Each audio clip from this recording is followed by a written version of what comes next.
নমস্কার, দেখছেন Kolkata TV. Good morning Kolkata নিয়ে রয়েছি আমি জয়িতার সঙ্গে রয়েছি আমি তসমিনা। দুষ্কৃতীদের গুলি থেকে কোনো রকমে বাঁচলেও মেলেনি নিস্তার। বেলঘরিয়া শুটআউট কাণ্ডে ব্যবসায়ী অজয় মণ্ডলকে বিহারের জেল থেকে হুমকি ফোন সুবোধ সিং এর। ব্যবসায়ীর কথায় উঠে এসেছে শাহজাদা নামে এক তোলাবাজের নাম ও আতঙ্কে অসুস্থ ব্যবসায়ী। বেলঘরিয়ার রথতলায় শুটআউট কাণ্ডে নয়া মোড়, সামনে আসছে বিহার যোগ। ব্যবসায়ী অজয় মণ্ডলকে হুমকি ফোন বিহারের গ্যাংস্টারের। একবার নয়, দুবার ফোন আসে ব্যবসায়ীর ফোনে। সকালে রমেশ সিং নামে এক দুষ্কৃতী ফোন করে বিহার থেকে, পরে সেখান থেকেই ফোন আসে বিহার জেলে বন্দী সুবোধ সিং নামে আরও এক দুষ্কৃতীর। খুন করতে নয়, ভয় দেখাতেই গুলি। 50টি গুলি মারতে পারতাম, মাত্র 8টি গুলি করা হয়েছে। ব্যবসায়ীকে ঠান্ডা গলায় হুমকি দুষ্কৃতীর। আমাকে ফোন করার পরে আবার তাপস ভগতকেও ফোন করেছিল 4টের সময়। একই কথা বলছে, একই কথা, অজয় মন্ডল খুঁজতে দিয়ে তোমারা বাড়িয়ে।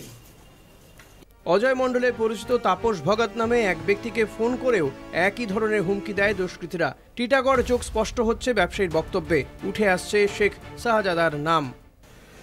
আমাকে ফোন মাঝে মাঝে করতো শাহজাদা। কি বলতো? দাদা কিছু চাই, ছেলে পেলে আছে তো, খরচা আছে। তখন আমি যখন যেটা হতো ওকে দিতাম। শনিবার রথতলা মোড়ে সিগন্যালে আটকে থাকার সময় ব্যবসায়ী অজয় মণ্ডলের গাড়ি লক্ষ্য করে গুলি বৃষ্টি হয়। সিসিটিভি ফুটেজে দেখা গিয়েছে দুষ্কৃতীরা বাইকে ছিল। গাড়িতে বেশ কয়েকটি গুলি লাগলেও প্রাণে বেঁচে যান অজয় মণ্ডল। ঘটনার পর থেকে আতঙ্কিত হয়ে পড়েছেন ব্যবসায়ী। পরপর দুবার হুমকি ফোন আসায় আতঙ্কে অসুস্থ ব্যবসায়ী। খবর পেয়েই অজয়ের বাড়িতে যান অর্জুন সিং। যখন কর্তা থাকবে, সেই অপরাধীদের সঙ্গে যখন মিলে যাবে, তখন কি হবে? আজকে অজয়দের মতন লোকেরা যারা রাস্তায় সারাদিন ওকে রাস্তায় থাকতে হবে, 8খানা পুলিশ চলে, ঠাকুর আশীর্বাদে উনি বেঁচে গেছে। ওইখানকার পুলিশের দম নেই। পুলিশ যদি শক্ত হয়, এই অপরাধীরা 2 মিনিটের মধ্যে এখান থেকে ব্যারাকপুর কেন বাংলা ছেড়ে পালিয়ে যাবে। ঘটনায় ইতিমধ্যেই দুজনকে আটক করেছে পুলিশ। উদ্ধার দুষ্কৃতীদের বাইক। বেলঘরিয়া স্টেশনের কাছ থেকে দুষ্কৃতীদের বাইক উদ্ধার করেছে বেলঘরিয়া থানার পুলিশ। জয়ন্ত মজুমদারের রিপোর্ট, কলকাতা টিভি।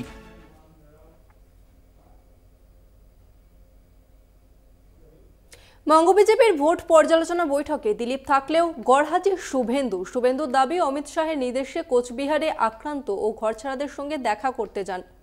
সুকান্ত ও দিলীপও গেলেন, তবে পর্যালোচনা বৈঠকের পরের দিন। স্বভাবতই প্রশ্ন উঠতে শুরু করেছে, দিলীপ থাকাতেই কি বৈঠক এড়ান শুভেন্দু? লোকসভা ভোটের পর শনিবার প্রথম পর্যালোচনা বৈঠকে বসে বঙ্গ বিজেপির শীর্ষ নেতৃত্ব। ভোটের ফলাফল পর্যালোচনা, উপনির্বাচনের প্রার্থী বাছাইয়ের মতো গুরুত্বপূর্ণ আলোচনা হয় সেই বৈঠকে। দিলীপ থাকলেও সেই বৈঠকে ছিলেন না শুভেন্দু অধিকারী। বিরোধী দলনেতার দাবি, কেন্দ্রীয় স্বরাষ্ট্রমন্ত্রী অমিত শাহের নির্দেশে তিনি কোচবিহারে ঘরছাড়া বিজেপি কর্মীদের সঙ্গে দেখা করতে যান। ভারতীয় জনতা পার্টির সর্বোচ্চ নেতৃত্ব কেন্দ্রীয় স্বরাষ্ট্রমন্ত্রী অমিত শাহজি, তিনি আমাকে নির্দেশ দিয়েছেন আক্রান্তদের কাছে আগে থাকতে হবে। বঙ্গে বিজেপির বিপর্যয়ের পরে ঘরে বাইরে অনেকটাই ব্যাকফুটে শুভেন্দু। ভোটে হারার পর শীর্ষ নেতৃত্বের নাম না করে দিলীপের তুলোধনাতেও বিজেপি যথেষ্টই অস্বস্তিতে। এই পরিস্থিতিতে দলের গুরুত্বপূর্ণ বৈঠকে শুভেন্দুর অনুপস্থিতি বিতর্ক উস্কে দিয়েছে। বিশেষ করে বৈঠকের পরদিন যখন দিলীপ সুকান্ত ঘরছাড়াদের সঙ্গে দেখা করতে যাচ্ছেন। দক্ষিণ 24 পরগনায় আক্রান্ত বিজেপি কর্মী সমর্থকদের সঙ্গে দেখা করতে যান বিজেপির রাজ্য সভাপতি তথা কেন্দ্রীয় শিক্ষা প্রতিমন্ত্রী সুকান্ত মজুমদার। দেখা করে ঘরছাড়াদের ঘরে ফেরানোর আশ্বাসও দেন তিনি। আপাতত এখানে 40-42 জন উপস্থিত আছে, বাকি সবাই বিভিন্ন কাজে বাইরে গেছে। আমরা সেই 40-42 জন লোকের সাথে দেখা করলাম, যারা এখানে উপস্থিত আছে তাদের কথা শুনলাম। আমরা পুরো বিষয়টি আমাদের পার্টির সর্বোচ্চ নেতৃত্ব তাদেরকে জানানো, তাদের সাথে সাথে প্রশাসনের সর্বোচ্চ স্তরে জানানো, প্রয়োজনে মুখ্যমন্ত্রীকেও চিঠি লিখে জানাবো। একবার ছবি দেখে যদি ওনার একটু মানবিকতা জাগ্রত হয়। লোকসভা ভোটে হারের পর রবিবার প্রথম বর্ধমানে যান দিলীপ ঘোষ। রবিবার সূর্য দুপুরে বর্ধমানের ঘোড়দৌড় চটিতে বিজেপির দলীয় কার্যালয়ে উপস্থিত হন তিনি। সেখান থেকে দলীয় কর্মী ও ভোট পরবর্তী হিংসায় ঘরছাড়াদের সঙ্গে কথা বলেন তিনি।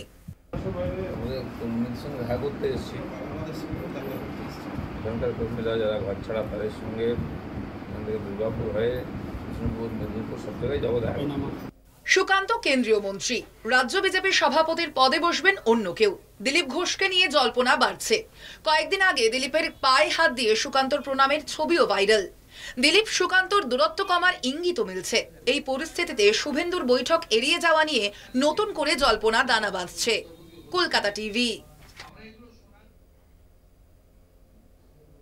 তৃণমূল সাংসদ তথা প্রাক্তন ক্রিকেট তারকা ইউসুফ পাঠানের বিরুদ্ধে তার রাজ্য গুজরাটে জমি জবরদখলের অভিযোগ তুলেছে সংশ্লিষ্ট পুরসভা। সদ্য তৃণমূলের টিকিটে বহরমপুর থেকে জেতার পরপরই তার বিরুদ্ধে ভদোদরা পুরসভার তরফ থেকে জমি দখলের অভিযোগের নেপথ্যে রাজনীতি থাকার সম্ভাবনা উড়িয়ে দেওয়া যাচ্ছে না।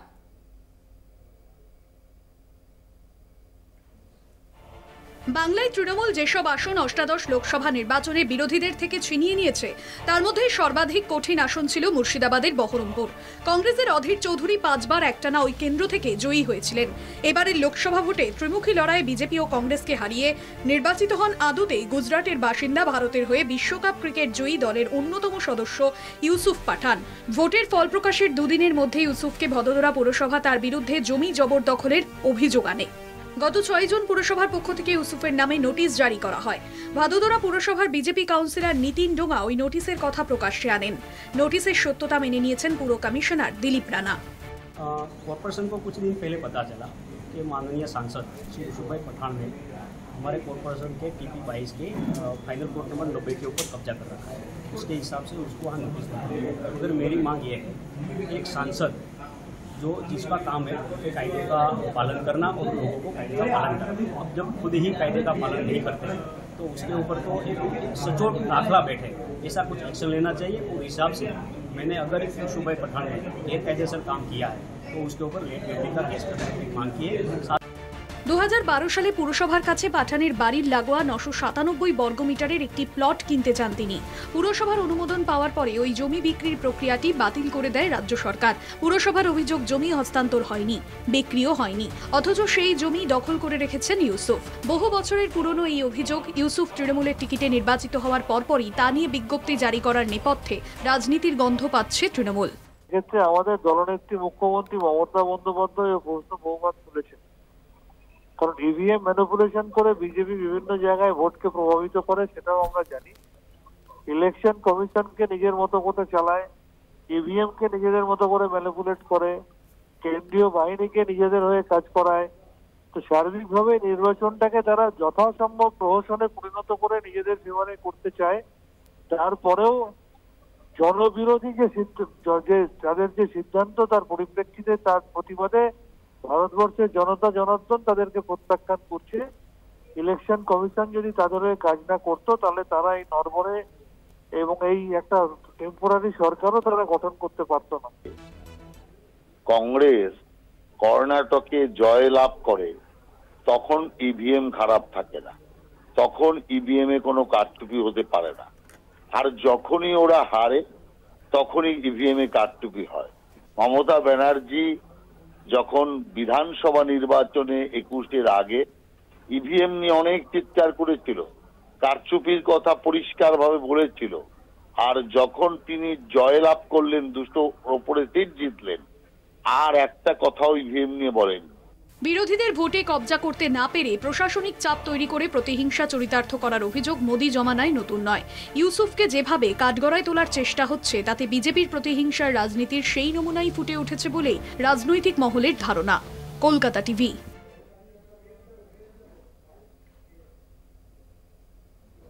গুড মর্নিং কলকাতায়, সময় এখন বিরতির। ফিরছি বিরতির পর, সঙ্গে থাকুন।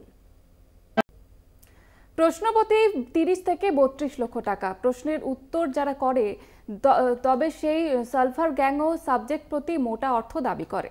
এটাই দস্তুর। সর্বভারতীয় মেডিকেল প্রবেশিকা পরীক্ষা নিট কেলেঙ্কারির তদন্ত করতে গিয়ে পাটনা থেকে ধৃতদের কাছে এমনই তথ্য মিলেছে, সারা ভারতে ছড়িয়ে থাকা এই জালের সুবাদে কোটি কোটি টাকা উড়েছে বলে তদন্তকারীদের আশঙ্কা। ডাক্তারি সর্বভারতীয় প্রবেশিকা পরীক্ষা নিটের ফল প্রকাশিত হয় গত 4 জুন। ফল প্রকাশের পর থেকে নানা অসঙ্গতি ও তাকে ঘিরে প্রশ্নপত্র ফাঁসের অভিযোগ উঠতে শুরু করে নিট পরীক্ষার নিয়ামক সংস্থা ন্যাশনাল টেস্টিং এজেন্সির বিরুদ্ধে। গত 5 মে নিট ইউজি পরীক্ষার দিনই পাটনার বিভিন্ন পরীক্ষা কেন্দ্রের বাইরে প্রশ্নপত্রের ফটোকপি বিলির অভিযোগ পায় পুলিশ। 4 জন পড়ুয়াকে জিজ্ঞাসাবাদ করে পুলিশ জানতে পারে আগের দিনই তারা প্রশ্নপত্র পেয়ে গিয়েছিল। এরপরেই সিট গঠন করে তদন্তে নামে বিহার পুলিশ। তদন্তে নেমে পুলিশ সিকেন্দার যুজবেন্দ্র, অখিলেশ ও বিট্টু নামে 3 জনকে গ্রেপ্তার করে। তাদের জেরা করে জানা যায় পাটনার এক পড়ুয়ার কথা। পাটনার এক পড়ুয়াকে জেরা করে জানা যায় পরীক্ষার আগের দিন রাতে তার মতো আরও কয়েকজনকে শাস্ত্রীনগরের একটি গেস্ট হাউসের ঘরে বন্দি করে রাখা হয়। সেখানে তাদের যে প্রশ্নপত্রের ফটোকপি তাদের হাতে তুলে দেওয়া হয় তা পরীক্ষা কেন্দ্রের দেওয়া প্রশ্নপত্রের সঙ্গে হুবহু এক ছিল বলে ওই ধৃতের দাবি। জানা গিয়েছে পড়ুয়া পিছু ৩ লক্ষের বেশি টাকার বিনিময়ে প্রশ্ন ফাঁস এবং উত্তর লিখে দেওয়া হয়েছে। এ পর্যন্ত ৯ জন পরীক্ষার্থীকে জিজ্ঞাসাবাদ করা হয়েছে। একজন ইঞ্জিনিয়ার সহ মোট ১৪ জনকে গ্রেপ্তার করা হয়েছে। তদন্তকারী বিহারের ইকোনমিক্স অফেন্স ইউনিটের ডেপুটি ইন্সপেক্টর জেনারেল মনাভজিৎ সিং ধিলো জানান, পরীক্ষার্থীদের অ্যাডমিট কার্ড যে এজেন্সি মারফত পাঠানো হয়েছে সেখান থেকে পরীক্ষার্থীদের নামধাম জেনে ফাঁদ পাতে মাফিয়ারা বিহার ছাড়াও উত্তরপ্রদেশ, মহারাষ্ট্র, গুজরাট, কর্ণাটক সহ দেশের অন্য রাজ্যেও এই পরীক্ষায় মাফিয়া ও সার্ভার গ্যাং সক্রিয় ছিল বলে দাবি ইউআইজির। তিনি জানান, সিকেন্দারকে গ্রেপ্তারের সূত্রে পাটনার রামকৃষ্ণনগর থেকে অমিত ও নীতিশ বলে 2 যুবককে হেফাজতে নেওয়া হয়েছে। প্রশ্নপ্রতি 30 থেকে 32 লক্ষ টাকার বিনিময়ে তা সংশ্লিষ্টদের হাতে তুলে দিয়েছে বলে জেরার মুখে কবুল করেছে ধৃতেরা। তাঁর আরও দাবি, নানা রাজ্যে ছড়িয়ে থাকা একাধিক বেসরকারি শিক্ষা প্রতিষ্ঠান এবং সরকারি পদাধিকারীও এই চক্রে জড়িত। Kolkata TV.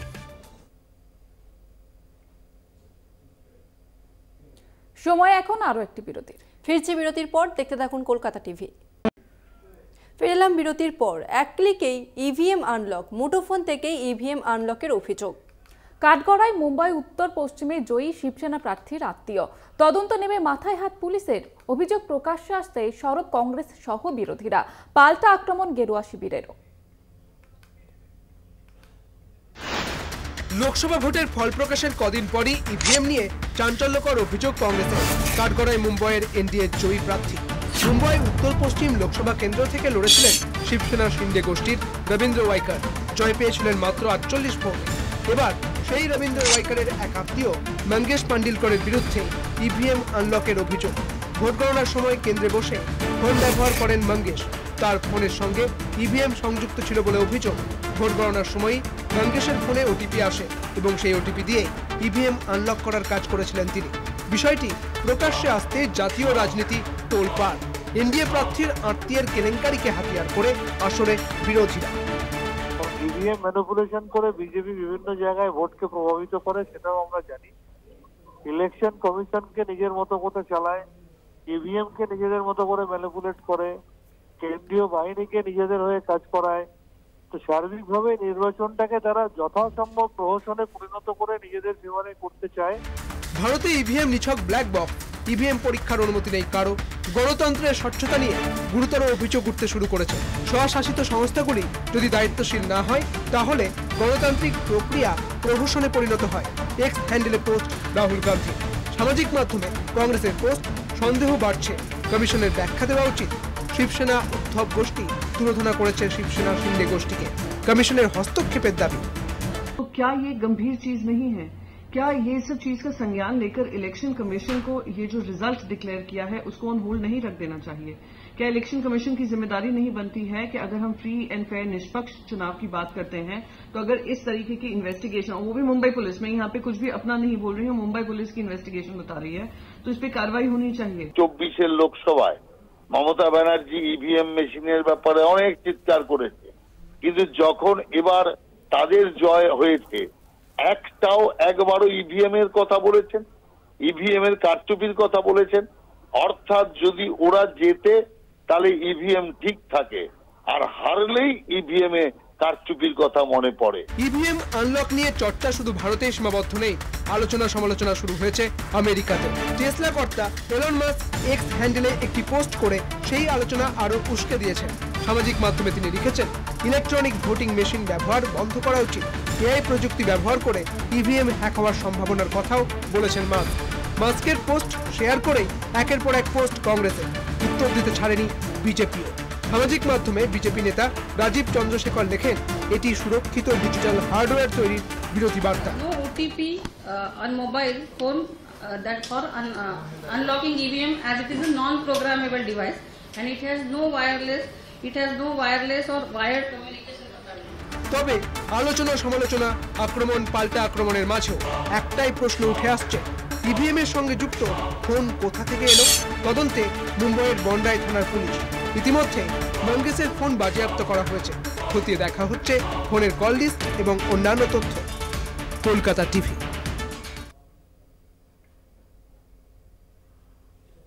Good morning Kolkata এই পর্যন্তই। দেখতে থাকুন কলকাতা টিভি, রাত দিন 7 দিন।